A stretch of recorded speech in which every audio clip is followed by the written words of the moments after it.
President Jacob Zuma has arrived in China to attend the G20 Summit. The president was accompanied by International Relations Minister and Finance Ministers. The China visit is aimed at wooing investors on the sidelines of the summit, but the issues that engulf Treasury continue back home. The Finance Minister, who is accompanying Mr Zuma, spoke to the SABC about these issues.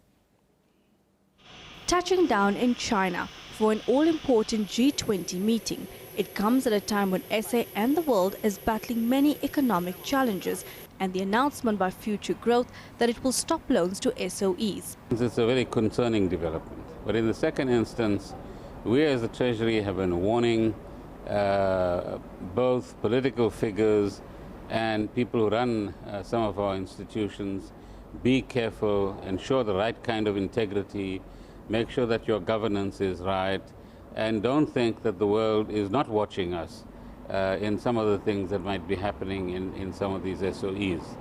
So it's a useful lesson for us that those people are not obliged to lend us money, and if we do the right things, we will certainly attract more money.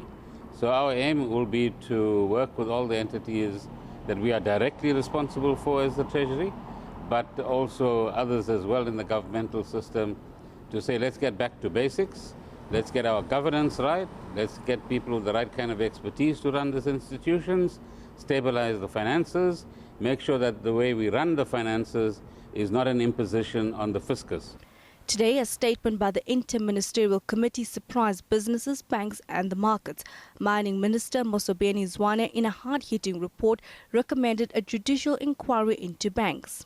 I'm a bit surprised by the statement, but let me refer you to the Cabinet Secretariat, which has the facts on the matter and exactly what Cabinet looked at, and I'm sure in due course they will comment on this matter. Cabinet today announced the appointment of a new SAA board. Dudu Imyani retains her position as head of the board.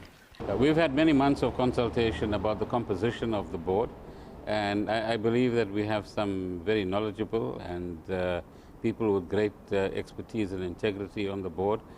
We will meet with them sometime next week as the shareholder department and give them very clear directions in terms of what our expectations are, the importance of getting stability and good governance going.